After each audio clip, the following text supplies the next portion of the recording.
अगर हम बात करें 100 डेज की, तो 100 डेज में क्या स्पेशल होने वाला है हेल्थ मिनिस्ट्री के? देखिए, आप ये समझिए कि दिल्ली की जो हालात है, दिल्ली में ना प्राइमरी हेल्थ की सुविधा है, दिल्ली में जच्चा बच्चा केंद्र के नाम पे कुछ नहीं है, दिल्ली में वैक्सीनेशन के नाम पे आपके पास रेबीज हेमोफीलिया के नाम पे इंजेक्शंस नहीं थे। भारतीय जनता पार्टी जब से सरकार आई है, हमने उस सब चीज़ों के ऊपर आकलन किया है। हॉस्पिटल्स के ऊपर, हॉस्पिटल को क्या सुविधा चाहिए जिससे वो अपनी बेटर सुविधाएं डॉक्टर्स दे सकें, डॉक्टर्स की क्या प्रॉब्लम्स है उनकी बात सुनी है। दूसरा सबसे बड़ी बात है कि दिल्ली गवर्नमेंट के हॉस्पिटल और उनके डॉक्टर्स इतने इफ़िशिएंट, इतने अच्छे हैं कि वो दिल्ली की जनता को एक बेटर सुविधा दे पाएँ। उस सब की चर्चा की है। और जो 100 डेज का प्लान है, मैं ये कहूँ कि 100 डे में दिल्ली बदल जाएगी, मैं ये बिल्कुल नहीं कहूँगा। दिल्ली बदलती हुई आपको दिखेगी।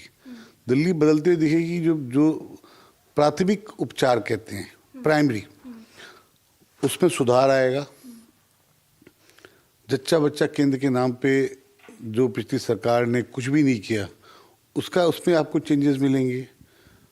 हॉस्पिटल में ओपीडीज में जो दवाइयों का मारामारी है, दवाइयों में जो डुप्लीकेसी है, जो कैग की रिपोर्ट कहती है कि एक्सपायरी दवाएं पड़ी हुई हैं, उन सबको क्लियर करेंगे।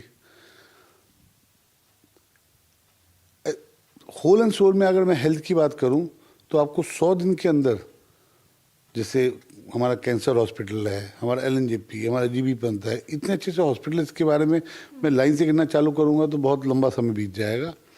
उन सब में आपको एक काम करने का तरीका, डॉक्टरों की सोच में बदलाव, डॉक्टर्स का लगन आपको दिखेगा काम करने के लिए। सर, अगर हम बात करें तो जैसे कि हमने देखा है कि सीएजी रिपोर्ट जो है वो टेबल हुई है, मोहल्ला क्लिनिक्स की खासकर बात करें तो उनमें काफ़ी सारे जो हैं इनएफिशिएंसी, इरेगुलरिटीज़ जो थी वो सामने आई है। तो मोहल्ला क्लिनिक्स को लेके खासकर क्या रोड मैप रहेगा? देखिए, मेरी पहली बात मैं आपको बताऊँ, टोटल दिल्ली के अंदर 520 लगभग मोहल्ला क्लिनिक है और इस लोकतंत्र में चौथा अगर स्तंभ माना जाता है तो मीडिया को माना जाता है। मुझे आप बताइए 20 ऐसे मोहल्ला क्लिनिक जो चलते हुए हालात में हैं, उसमें से लगभग 190 ऐसे मोहल्ला क्लिनिक है जो रेंटल है, जिसमें ना दवाई है, ना डॉक्टर, ना कुछ है। वो सिर्फ एक आई वॉश करने के लिए और पैसों का जो गवर्नमेंट के रेवेन्यू को नुकसान करने का कारण है।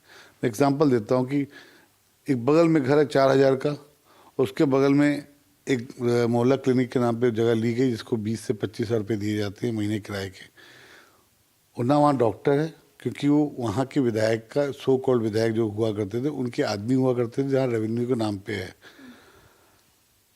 मेरे प्रधानमंत्री, हमारे प्रधानमंत्री जी ने दिल्ली की जनता को जो विश्वास जताया था, जो कहा था कि मैं आपको विश्वास देता हूँ कि दिल्ली में बदलाव आएगा।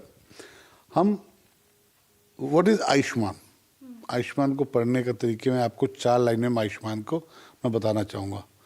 प्राइमरी, सेकेंडरी एडमिशन वाला, third, what is third, infrastructure को मजबूत करना, चौथा उनको एक लिस्ट आउट में रखना कि कभी भी इन फ्यूचर में कोई समस्या हो तो क्लिक करें और उस पेशेंट के बारे में कहीं जाके इलाज करा ले, उसकी बीमारी के बारे में जानकारी रहे। मोहल्ला क्लिनिक टोटली फेल है। मोहल्ला क्लिनिक के नाम पे आम आदमी पार्टी ने दिल्ली की जनता को ठगाया। सिर्फ फ्रॉड बिल बने हैं, फ्रॉड काम हुए हैं जो कैग भी कहती है कि हम